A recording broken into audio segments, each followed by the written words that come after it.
국민의힘 101명 중 과반수를 넘게 차지하는 초선 의원들. 지금 국민의힘은 그 어느 때보다 이들의 움직임에 촉각을 곤두세우고 있습니다. 초선이자 지난 1년간 국민의힘의 대변인으로 활동했던 김은혜 의원을 1번 지원장에서 만나보도록 하겠습니다. 안녕하세요. 안녕하십니까. 네. 지난 1년 동안 참 많은 일이 있었습니다. 김은혜 네. 의원이 국회의원이 됐고요. 그리고 대변인으로서 활동을 했고 네. 참 어떤 경험이었는지 궁금합니다. 네. 상당히 익숙할 것 같다고 많은 분들이 생각하실지 모르겠는데요. 좌충우돌했고요. 그리고 우당탕탕 뛰고 있다는 느낌이 들 만큼 제 안에서도 충돌이 많았습니다. 그렇지만 다만 이제 제가 기자 생활을 한 20여 년 했었기 때문에 현장에서 의견을 듣고 그 민심을 반영하는 거는 기자 때나 정치인일 때나 별로 차이가 없을 거라 생각해서요. 예. 그냥 그 믿음만 갖고 살았습니다.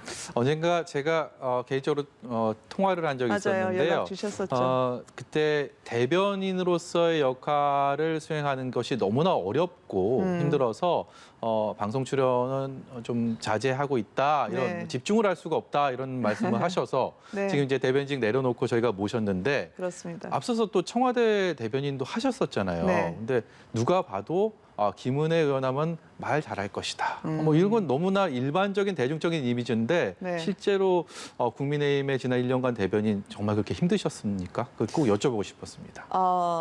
좀 많이 다르더라고요. 제가 특히 이제 대변인이라 하는 거는 어떤 사안이 생기더라도 반드시 출전을 해야 되고 또 여당을 상대하다 보니까 좋은 말이 나올 가능성은 없고 그러다 보니까 이제 말빚이라고 하죠. 구업을 자꾸 쌓게 되고요. 예. 그러다 보니까 상대에 대해서 제가 의식하든 의식하지 않았던 상처를 줬을 것 같아서 되게 미안하게 생각을 합니다. 근데 그럼에도 불구하고 국민들의 염원은 또 국민들의 바람은 저희가 또 반영해야 되는 게 야당 대변인의 역할이기 때문에 예. 어쩔 수 없이 수행하면서 늘 제 마음속에서는 좀 부족하다 생각을 많이 했어요. 어쨌든 그런 노력들이 빛을 발해서인지 네. 지난 보궐선거 성적표가 굉장히 좋았습니다. 근데 이것을 두고 국민의힘이 잘해서라기보다는 민주당이 못해서 뭐 이런 평가들을 많이 하지 않습니까? 네, 그럼 맞습니다. 보궐선거 이후에 국민의 이런 선택을 받은 이후에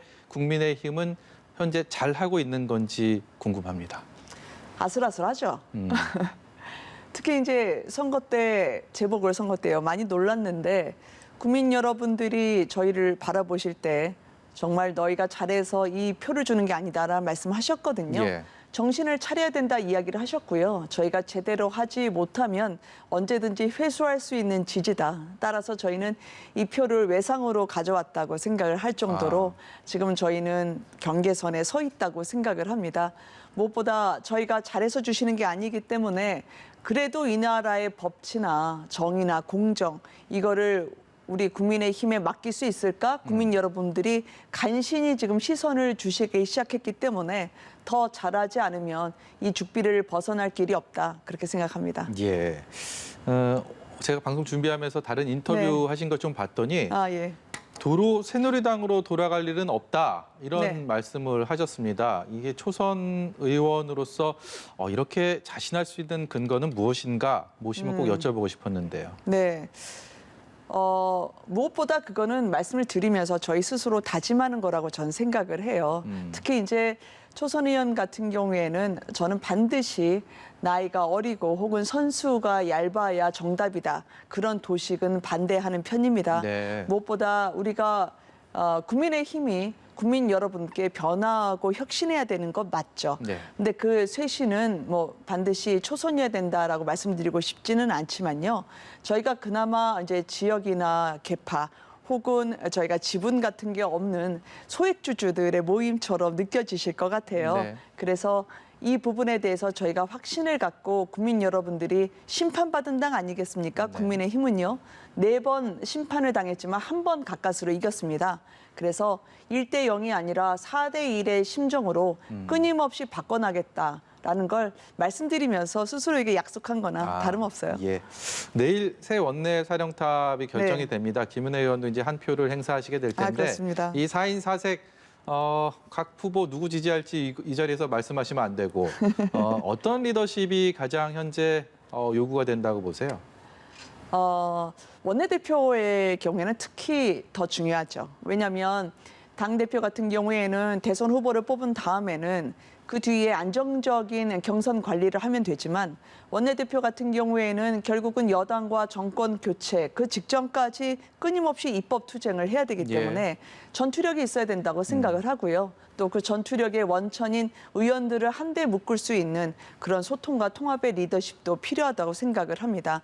무엇보다 우리가 재보궐선거에서 국민 여러분들이 지지를 해주셨을 때 그때 표출됐던 민심을 잘 읽고 그 민심의 반영 또 인식의 지평을 따라갈 수 있는 그런 시대 정신을 갖고 있는 후보자가 더더욱 요구된다고 생각을 하죠. 예. 국민의힘 초선 의원들의 존재감을 이번 국회에 들어서 많이 합니다. 사실 그러세요? 과거 보수정당에서의 초선들은 어떤 이미지 때문이어서 그랬을지 모르겠지만 네. 좀 주눅 들어 있고 자기 목소리 못 내고 이런 것들이 많았는데 이번에는 뭐 숫자도 물리적인 숫자도 많고 또 그거 이상의 뭔가 초선들의 목소리나 이런 것들이 이전과 좀 많이 다르다라는 얘기도 많이 하거든요. 어떤 그러세요? 것들이 좀 그 근간에 있다고 보십니까? 아무래도 뭐 구체적인 케이스를 따져보자면 저희가 청와대 1인 시위를 했을 때라든지 그때는 상권 분립이나 법치주의가 추미애 당시 장관으로 인해서 또 문재인 대통령에 의해서 위협받는다고 생각을 했기 때문에 그 밤에 돌기바람이 부는 곳으로 달려갔죠. 그다음에 이제 필리버스터 같은 경우에는 여권에서 이걸 설마 국민의힘이 받을까 했지만 저희 초선 의원 58명이 그걸 우리가 해내겠다 나섰기 때문에 이 몸집은 보통 크면 약골이 되기 쉬운데 저희가 실행력으로 실천으로 해보겠다라고 생각했던 그 네. 계기 때문에 국민 여러분들이 잘 봐주신다면 이 당이 그래도 좀 변하려고 하는구나라고 생각하신 게 아닐까 싶고요. 그러나 무엇보다 중요한 건 지금 코로나도 그렇고요. 또 반도체의 미중 간의 대리전도 벌어지고 있는 걸 보면 이 정당이 예전처럼 다시 능력을 갖춰서 우리가 다음 미래를 맡길 수 있는 수권 정당일까? 그런 정책 비전과 대안을 제시하는 능력이 초재선 가릴 것 없이 특히 새로 입문한 초선들에겐 더더욱 필요한 부분이라고 생각을 합니다. 예, 그 연장선상에서 네.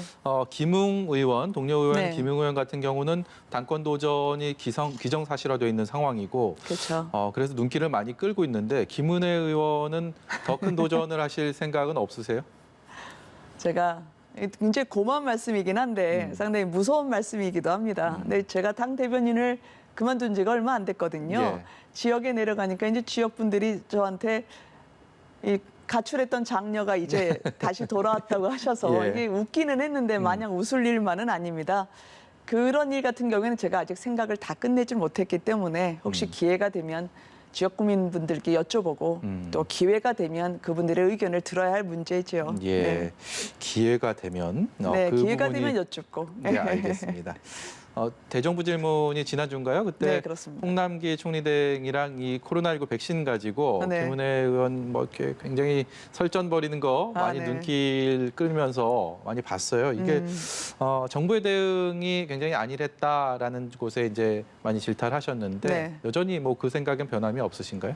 그렇습니다. 무엇보다 이제 코로나 백신의 문제는 저는 신뢰의 문제라고 생각을 합니다. 이게 대정부 질문 때도 제가 다른 의원님들이 여쭤보셔도 예. 계속 믿어달라고만 하시더라고요. 네. 근데 이게 믿을 게 있어야 믿죠. 특히 이제 백신 같은 경우에 코로나는 국민의 생명과 안전에 직결되는 문제이기 때문에 이거는 우리 국가의 존재 이유이자 의도 또는 우리 국가의 의무라고 생각을 합니다. 예. 근데 그걸 다 하지 못했죠. 무엇보다 앵커님도 아마 같이 수긍하실 것 같은데 이 정부가 우리 국민이 언제 마스크를 벗을 수 있는지 또 언제 우리 어머니 아버지는 어떤 백신을 맞을 수 있는지에 대해서 단 한 번도 분명하게 얘기한 적이 없었어요. 예. 이거는 저희가 이 앵커님 만나기 전에 스튜디오에서 확인해 보니까 한 98위 정도 어제 시점이던데요. 네. 그러면 자랑스러운 대한민국을 이렇게 백신 후진국으로 만든 데 대해서 우리 대한민국의 현 주소는 어디다. 우리가 어디에 서 있다. 그렇지만 조금만 참아달라. 언제쯤이면 여러분들에게 이러한 스케줄로 백신을 공급할 수 있겠다라고 하는 분명한 이해를 구하거나 솔직하게 답변을 못하고 있다. 라는 데 많은 국민들이 수긍해 주실 거라고 생각을 합니다. 예. 그래서 저희 야당 같은 경우에도 납득할 만한 답변을 요구했지만 돌아오는 답변은 야당 탓 아니면 미국 탓 아니면 국민 탓이기 때문에 많은 국민들이 정부가 무능하고 국민들의 안전을 책임져 주지 못하고 염치 없는 답변을 하고 있다고 생각하실 것 같아요. 예. 근데 이렇게 마냥 공격만 하는 것 또한 저희 야당의 역할이 아니기 때문에 저희가 한미 수화풀을 위해서 필요한 저희의 인적 자원이나 그동안의 커뮤니케이션이 있었으니까 함께 이 일을 타개하고 저희도 협치를 할 수 있는 그 공간을 여당이 좀 터줬으면 좋겠습니다. 국민의힘은 협치할 생각이 없으신가 제가 여쭤보고 싶었는데 그러셨어요? 거기에 대한 답변을 해주셨습니다. 네. 그래서 오늘 법사위원장을 당초에는 본회의에서 처리를 하기 위해 예정이었는데 지금 뭐 다른 부득이한 일로 이제 미뤄졌는데 민주당에서는 결국은 국민의힘의 법사위원장을 주지 않고 네. 박광온 의원을 내정했다라는 소식이 들렸습니다. 네. 박광온 의원 같은 경우는 김은혜 의원에게는 또 MBC 선배이기도 제 친정의 하고 선배이기도 하죠. 그래서 네. 지금 이 상황을 어떻게 바라보고 계실지 네. 문득 궁금해졌습니다. 생각은 해본 적은 없었는데요. 사실 이거는 제 개인의 어떤 인연을 떠나서 당 대 당 그리고 국민들에게 민주당은 법치를 할 생각이 있는지 또 민주주의를 지킬 생각이 있는지 물어야 되는 사안이라고 생각을 합니다. 특히 그동안에 이제 민주당이 180석 상당히 많은 그 의사 진행에 있어서의 힘을 받아왔죠. 예. 그렇지만 그 힘이 어느 정도 절제력이 있지 않고 과했기 때문에 많은 국민들의 민생에 차질이 빚어졌다고 저는 생각을 하거든요. 예. 그래서 결국은 대화와 균형 그리고 절제가 민주주의의 요체라고 한다면 이때까지의 법사위원장을 포함해서 대한민국은 한쪽 날개로 날았다고 저는 생각을 합니다. 네. 그래서 나머지 한쪽 날개 그 굽어져 있던 걸 편 게 이번 국민들의 재보궐 선거의 뜻이었다고 생각하고요. 저희도 잘하거나 능력이 탁월한 건 아니지만 그래도 대한민국은 양쪽 날개로 날아야 된다는 그런 견제, 균형의 의미를 민주당이 지금이라도 잘 생각했으면 좋겠습니다. 돌려서 말씀하셨는데 본회의에 네. 이 안건이 올라갈 경우에 찬성 반대 어느 쪽으로 갈지에 대한 것들은 법사위원장이요? 예. 아마 원내 지도부가 물론 지금은 이게 정확한 원내 지도부가 없는 상황이긴 네. 하지만 저희 당에서 그 부분에 대한 당론을 모으는 과정을 할 겁니다. 네, 본회의가 열린다면 말이죠. 예. 주호영 원내대표 이제 마지막으로 어제 안철수 국민의당 대표랑 이전에 보궐선거 과정에서 계속 얘기가 있었던 합당 논의를 했는데 결국은 별다른 결론이 없었습니다. 당 대표 선출 이후에 이런 결론을 낸 상황인데 네. 이 합당 논의가 너무 지지부진하다 보니까 이것을 야권 통합이라는 가치보다는 서로 좀 손해보지 않겠다라는 것이 그런 네. 셈법에 너무 치중한 게 아닌가 이런 얘기들도 많이 하더라고요. 어떻게 네. 생각하십니까? 사실 이제 국민 여러분들은 아마 이런 이야기를 들으면 무엇이 중헌디라고 예. 여쭤보실 것 같아요. 네. 왜냐하면 통합은 중요하죠. 저희는 그 대의에 대해서 부정하지를 않습니다. 또 그렇지만 합당이라는 문제가 상당히 실무적으로 들어가면 굉장히 복잡해요. 그게 세부적으로 조율할 것도 많고요. 단시간에 될 일이 아닙니다. 따라서 저는 정권 교체를 위해서 야권은 힘을 합쳐야 된다. 이걸 부정하실 분이 누가 있겠어요? 예. 단 한 분도 없죠. 다만 국민을 위해서는 자칫 이런 신경전이 피로감을 줄 수 있다고 저는 생각을 하거든요. 우리가 민생을 위한 입법을 하는 거나 아니면 민주당에 맞서서 우리 당의 체질을 개선하는 거나 저는 그게 더 우선순위를 둬야 되는 문제라고 생각을 합니다. 따라서 이 머릿속을 비우고 합당이나 그런 부분에 대한 부차적인 문제에 대해서는 그냥 국민들의 안목과 기준으로만 생각하면 저는 답이 나올 거라고 생각을 해요. 예. 네. 마지막으로 한 30초 정도 남았네요. 오늘 검찰총장 추천이 4명의 총장 후보를 네. 추천을 했는데 관심을 모았던 이성윤 지검장은 이름을 올리지 않았습니다. 거기에 네. 대해서는 간단한 총평 듣고 싶습니다. 저는 오히려 이게 짜여진 각본이라면 정부 여당이 혹은 여권이 영리하게 하셨다고 생각을 하거든요. 네. 굳이 무리수를 둘 필요가 없다. 유례 없는 피의자 검찰총장 이건 오히려 민심의 반발을 살 거기 때문에 예. 적절하게 그분들이 국정 철학을 관철하실 분을 사실상 정해둔 게 아닐까. 예. 또 그분이 법치의 편을 들지 국민의 편을 들지 저희는 조금 더 아주 면밀하게 지켜보도록 하겠습니다. 예, 진심을 담은 그 유려한 말씀에 제가 자리를 바꿔 앉은 게 아닌가라는 착각이 드는 시간이었습니다. 아유, 무슨 말씀을요? 국민의힘 김은혜 의원 만나봤습니다. 오늘 말씀 아유, 고맙습니다. 감사합니다.